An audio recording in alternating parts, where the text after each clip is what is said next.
সবাইকে আমন্ত্রণ জানাচ্ছি থিঙ্ক টুয়াইস অ্যাক্ট ওয়াইজ আয়োজিত এই সংলাপে। আমাদের এটা একটা মুক্ত সংলাপ। কয়েকটা জিনিস আমি সংলাপ শুরু হওয়ার আগে জাস্ট একটু পরিষ্কার করে দিতে যাচ্ছি। প্রথমত, এই সংলাপের উদ্দেশ্য কোনো ধর্মকে আহত করা না, কোনো ধর্মকে আঘাত করা না।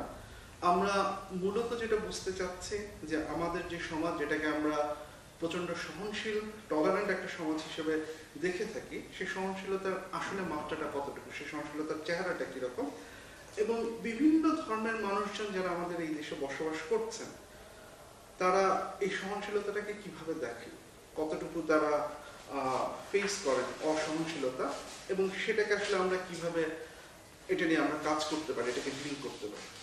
সো এটা করার ক্ষেত্রে আমরা সব ধর্মের পার্সপেক্টিভই নিচ্ছি, সব ধর্ম নিয়ে আলোচনা করছি, কিন্তু সেটা করার ক্ষেত্রে আমরা কোনো প্রশ্ন তুলছি না কোনো ধর্ম নিয়ে, কোনো ধর্মের কোনো স্পেসিফিক অবস্থান নিয়ে প্রশ্ন তুলছি না, কোনো ধর্মকে সমালোচনাও করছি না।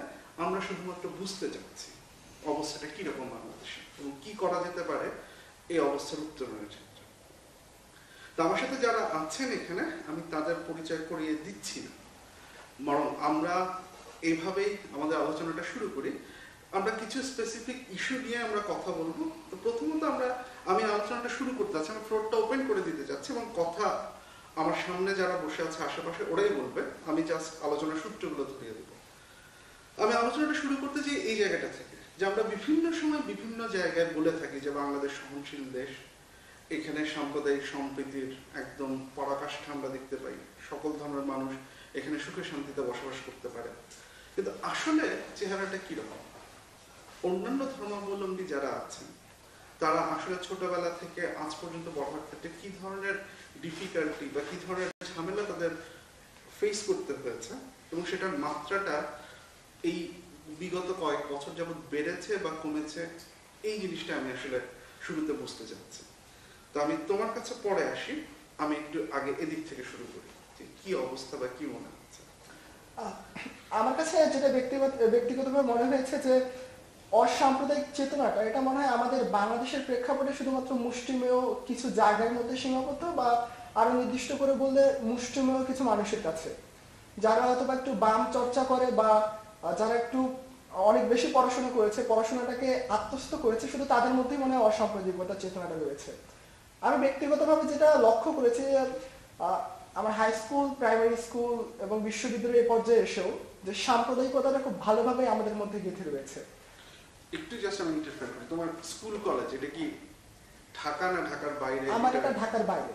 কি ধরনের অভিজ্ঞতা ফেস করতে হয়? আমার অভিজ্ঞতাটা যে আমি আমার হাই স্কুলের একটা কথা আজকে মনে পড়ে যাচ্ছে, সেটা হচ্ছে আমি যখন ক্লাস 7-এ পড়তাম, ফ্রেন্ডদের মধ্যে দুষ্টামি হতে গেলে তো কিছু কিছু সময় মারামারি, যেটা বন্ধুদের মধ্যে হয়, যে এক্সট্রিম পর্যায়ে এমনি হাতাহাতি, তো এটা হতে হতে তাকে গিয়েছে যে টিচার এবং গার্ডিয়ান লেভেলে যখনই আসলো তখনই এটা শুধু দুই বন্ধুর কথা কাটাকাটি বা একটু দুষ্টমির মধ্যে সীমাবদ্ধ থাকলো না, এটা তখন হয়ে গেল যে একজন হিন্দু হয়ে সে কি জন্য আমার ছেলে গায়ে হাত তুললো, যে এ ধরনের পরিস্থিতি ফেস করতে হচ্ছে।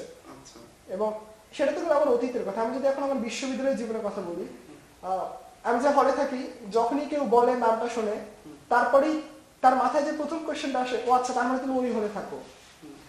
আপনি কোথাও কোনো কম্পিটিশন করতে যাচ্ছেন, দেখা যাচ্ছে যে একটা পর্যায়ে আপনাকে এই কথাটা শুনতে পাচ্ছে, আচ্ছা তোমার নামটা কি বললা, আচ্ছা তুমি জগন্নাথ হয়ে থাকো না, তার মানে হচ্ছে যে দেখুন সাম্প্রদায়িকতার কোন জায়গায়। এখন আমি সংখ্যালঘু, আমি যে শুধুমাত্র সাম্প্রদায়িকতার শিকার হচ্ছে তা না, আমি দেখেছি ওই জায়গাটা থেকে যে আমরা যারা সংখ্যালঘু রয়েছি তারা কিন্তু আমরা এক ধরনের সাম্প্রদায়িকতার চর্চা করছি। যখন আমরা আমাদের হলে, সেটা হচ্ছে অনেকটা এরকম যে ধরুন যে আমার হলে একজন অন্য হল থেকে এসেছে, আমি জগন্নাথ হলে থাকি, আমি এটা একটু বলতে চাই আপনাদেরকে, যে অন্য হল থেকে কেউ আসলো, সে যখন আসতো তখনই কিন্তু আমরা বাকিরা ভাবতেছি যে আচ্ছা এ মুসলিম, তার মানে তার সাথে আমাকে সেভাবে কথা বলতে হবে, সব বিষয়ে আমি তার সাথে কথা বলতে পারবো না। সে আমার বন্ধু, কিন্তু তারপরেও বন্ধুর সাথে আমি সবকিছু শেয়ার করতে পারবো না। মানে আমার মনে হয় যে অসাম্প্রদায়িক বাংলাদেশের আমরা কথা বলি, সেটা মনে হয় সবখানে নেই, সেটা সব জায়গায় নেই। তোমার অভিজ্ঞতাটা যদি একটু। আমি গত আগের বছর একটা প্রজেক্টে ছিলাম, তো আমার এক টিমমেট আমাকে বলে যে you are weird because you are Christian, এবং আমার এই টিমমেট খুবই কত বছর তো মানে একটা বিশ্ববিদ্যালয়ে পড়াশোনা জি, করে? এবং ও হচ্ছে খুবই বড় ফ্যামিলির ছেলে, খুবই ধনাঢ্য পরিবারের একমাত্র সন্তান, এবং সে আমেরিকার একটা ইউনিভার্সিটিতে পড়তে যাবার আমন্ত্রণ পেয়েছিল, মানে তার শিক্ষা নিয়ে আমি কোনো প্রশ্ন করবো না। সো সে কথা বললো, ঠিক আছে। এরও অনেক আগে আমার বার্থডে ছিল, অ্যান্ড আমার নেইবার একটা মেয়ে আছে, ছোট 7 বছর বয়স তখন, ও এলো। তো ওকে আমি যখন কেক খাইয়ে দিচ্ছি, ও আমাকে বললো, আপু আমি কেকটা খেতে পারবো না। তখন আমি খুব অবাক হয়ে, কেন? বললো, আসলে তোমার রিলিজিয়ান তো আলাদা, তো আমার আম্মু বলেছে আমি খেতে পারবো না। সো এই দুইজনের কিন্তু ধর্মটা আলাদা, আমি বলছি না ধর্ম কি ছিল, কিন্তু আমি দুই দিক থেকেই দেখলাম যে হ্যাঁ আসলে যখনই কেউ আমার থেকে ডিফারেন্ট, তখনই আমি ধরে নেই যে হ্যাঁ I have that right two actually stereotype him or her. এই জিনিসটা আমরা সবসময় করি, আমিও হয়তো করি, আমার ধর্মের মানুষেরাও হয়তো করে। একটা খুব খারাপ জিনিস যেটা করা হয়, দাড়ি টুপি দেখলেই ধরা হয় যে হয়তো বা আইএস, হয়তো বা জঙ্গি, হয়তো বা একটু ওই দিক ঘেঁষা। সো এই জন্য যেমন একটা জাজমেন্ট করে ফেলা হয়, আমি এই জিনিসটা খুবই অপছন্দ করি, কাউকে স্টিরিওটাইপ করা তার রিলিজিয়নের বেসিসে বা তার আউটলুকের বেসিসে। সো দেখা যায় যে আমার মনে হয় না বাংলাদেশ আসলে একটা অসাম্প্রদায়িক দেশ, হয়তো বা ছিল একসময়, এখন আছে কিনা আমি সন্দিহান। ঠিক আছে, আমি একটু তোমার কাছে আসি। বাংলাদেশ মুসলিম মেজরিটি কান্ট্রি, তো মুসলমানদের হয়তো বা ইসলাম ধর্মের একটা বড় রেসপন্সিবিলিটি আছে সাম্প্রদায়িকতাটাকে মানে অসাম্প্রদায়িকতাটাকে প্রমোট করার ক্ষেত্রে। এই যে ওদের যে অভিজ্ঞতাটার কথা আমরা শুনলাম, এবং এটা তো আসলে খুব মানে ওদের হঠাৎ একটা অভিজ্ঞতা তা না, এটা হচ্ছে গিয়ে মানে অনেক দিনের মানে অনুভূতিরই একটা বহিঃপ্রকাশ। আসলে বেসিক্যালি ইসলাম ধর্ম এই জিনিসটাকে কিভাবে দেখে, এবং এই যে একটা মানসিকতার যে বহিঃপ্রকাশটা ওরা বললো, এইটা আসলে কতটুকু ইসলাম ধর্মের সাথে যাচ্ছে, বা কতটুকু ইসলাম ধর্ম বা ধর্ম আসলে এটাকে কতটুকু প্রমোট করে? আমি পড়াশোনা করেছি মাদ্রাসায়, তো আমার মানে পড়াশোনা থেকে যেটা জেনেছি যে মানে কোরআনের অনেক আয়াত আছে যেখানে মূলত মানে মানে অন্য ধর্মী যারা আছে তাদেরকে মানে ইসলামে মুসলিমদের সাথে অন্য ধর্মাবলম্বীদের সাথে কোএক্সিস্ট করতে কোনো সমস্যা নেই। যেমন একটা আয়াতের অর্থ হচ্ছে এরকম যে ধর্মে কোনো জোর জবরদস্তি নেই, আরবি হচ্ছে লা ইকরাহা ফিদ্দীন। কিংবা আরো একটা আয়াত আছে এরকম যে তোমাদের ধর্ম তোমাদের এবং আমাদের ধর্ম আমাদের। তো এই আয়াত থেকে যেটা বোঝা যায় যে কেউ যদি অন্য ধর্ম পালন করতে চায়, কিংবা মুসলিম দেশে কেউ যদি অন্য ধর্ম নিয়ে থাকতে চায়, তাহলে ইসলামে কোনো বাধা হওয়ার কথা না। কিন্তু মানে বাংলাদেশে যে সমস্যাটা হচ্ছে, এই প্রবলেমটা মানে আমাদের যে সমাজ আছে, একটা কারণ এটা হতে পারে যে আমাদের দেশে শিক্ষার হার মানে খুবই কম। আমি বলছি না যদি আমি একটু এই প্রশ্নটাতে আসি, ওরা দুজন ওদের যে অভিজ্ঞতার কথা বললো, এটা কিন্তু ওরা মানে ধরা যাক অশিক্ষিত কারো কাছ থেকে ফেস করছে সেরকম না, বিশ্ববিদ্যালয় পর্যায়েও এই জিনিসটা হচ্ছে, বা বিশ্ববিদ্যালয় পর্যায়ে ওদের বন্ধুদের কাছ থেকেও এই জিনিসটা হচ্ছে। আমরা আসলে ভুলটা করছি কোথায়? কেন মানে তুমি যেটা বললে যে ধর্মের এই শিক্ষাটা আছে, এই জিনিসটা কেন ট্রান্সফার হচ্ছে না হচ্ছে বাকিদের কাছে? কেন এই কোএক্সিস্টেন্স যে কোয়েশ্চেনটা, কোএক্সিস্টেন্সের যে ব্যাপারটা যেটা বললে, কেন কোএক্সিস্টেন্সের চাইতে এই আলাদা যে ওর কাছ থেকে এটা খাওয়া যাবে না, ও হিন্দু হয়ে মুসলমানের সাথে মারামারি করতে পারবে না, এই ডিভিশনের জায়গাটায় আমরা কেন যাচ্ছি? শুধু তোমার না, তোমার আমি অন্যদেরও শুনি যে কি মনে হয়, এবং অ্যাট দ্য সেম টাইম এটাও একটু জানতে যাচ্ছি যে তোমাদের যার যার ধর্ম আসলে এটাকে কি বলে, এই কোএক্সিস্টেন্সের জায়গাটায় যার যার ধর্মের বক্তব্যটা কি? একটু সাব্বিরের কাছ থেকে তারপর ওদের কাছে যাই। যেটা বলছিলাম যে অ্যাকচুয়ালি মানে ইসলাম ধর্মে তো কোএক্সিস্টেন্স যেটা বুঝি, এতে কোনো সমস্যা নেই। সমস্যাটা মেবি আমাদের সমাজ থেকে আসে, কিংবা ইসলামের অপব্যাখ্যা বা ভুল এক্সপ্লানেশন থেকে আসে। তো এক্ষেত্রে হয়তো মানে ইসলামের যে সঠিক যে এক্সপ্লানেশন, এটা যদি আমরা প্রচার করতে পারি, তাহলে হয়তো এই সমস্যা থেকে আমরা ওভারকাম করতে পারবো। তোমার ধর্ম আসলে এক্স্যাক্টলি এই কোএক্সিস্টেন্সের জায়গাটা কি বলে, এবং সেক্ষেত্রে আচ্ছা আগে কি বলে সেটা আগে শুনি।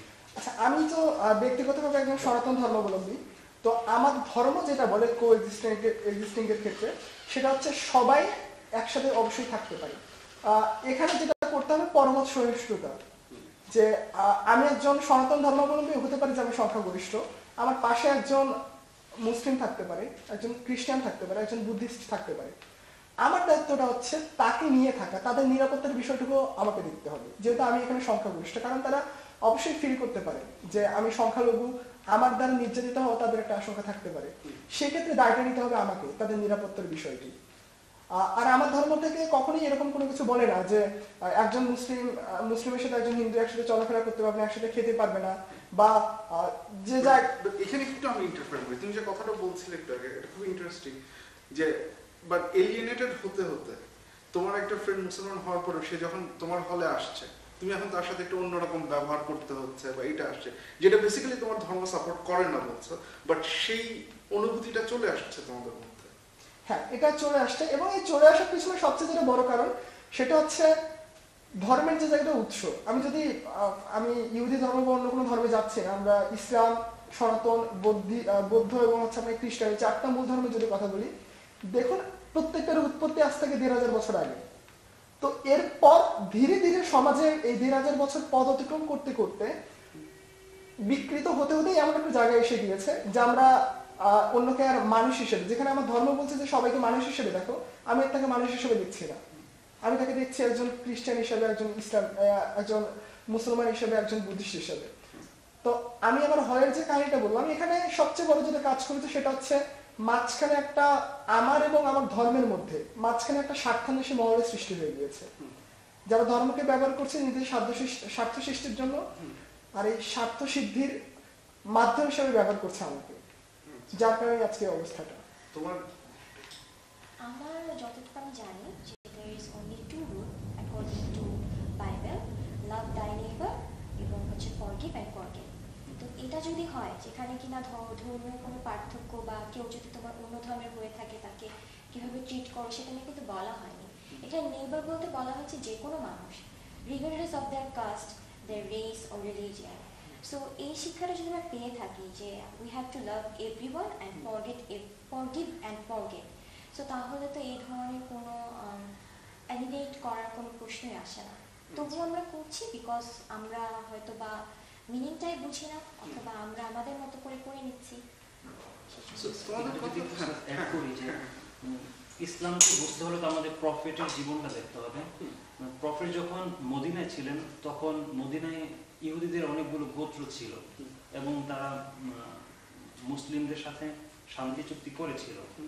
প্রফেট কখনো তাদের উপর আক্রমণ করেননি, কিংবা প্রফেট যখন মক্কা জয় করেন তখন একটা চুক্তি হয় মক্কার যারা মুশরিক ছিল তাদের সাথে। সেই চুক্তি অনুসারেও বলা ছিল যে সবাই নিজ নিজ ধর্ম পালন করে সহাবস্থান করে থাকবে। তো সেটা দেখলে আমরা তো বুঝি যে পিসফুল কোএক্সিস্টেন্স করতে কোনো সমস্যা হয় না।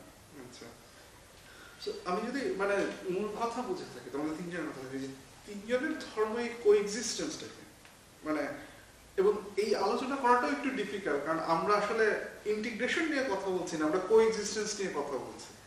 সময়টাই এত খারাপ হয়ে গেছে যে এখন ইন্টিগ্রেশন ইস্যু না, ইস্যু হচ্ছে গিয়ে কোএক্সিস্টেন্স, জাস্ট পাশাপাশি আমরা একজন আরেকজনের সাথে বসবাস করতে পারছি কিনা, আমাদের কথা হচ্ছে সেইটা নিয়ে, যে আমাদের একটা অভিন্ন আইডেন্টিটি তৈরি করা যায় কিনা, আমরা কিন্তু সেই বিষয় নিয়ে কথা বলছি না।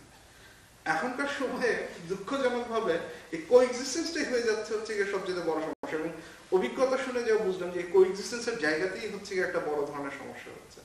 সো যদি আমরা এই গোড়া থেকেই শুরু করি, আগে কোএক্সিস্টেন্স এনশিওর করি, তারপরে ইন্টিগ্রেশনে যাব, যদি এই থাকে উদ্দেশ্য, তাহলে ওরা যেটা বললো বা তোমরা যেটা বললে যে প্রত্যেক ধর্মের এই কমন গ্রাউন্ডটা, তাহলে এইখানেই যে মাঝখানে যদি অপব্যাখ্যার কথা বলি, মাঝখানে যদি অন্যদের ইন্টারফেয়ারের কথা বলি, এই জায়গাটাকে আমরা রোধ করতে পারি। আমরা কিভাবে এইটা থেকে, কেন আমি ওকে খ্রিস্টান বা ওকে হিন্দু বা ওকে মুসলমান হিসেবে না দেখে আমি ছাত্র, আমার ফ্রেন্ড, আমার বন্ধু, আমার ভাই, এইভাবে দেখতে সমস্যাটা কোথায় হচ্ছে?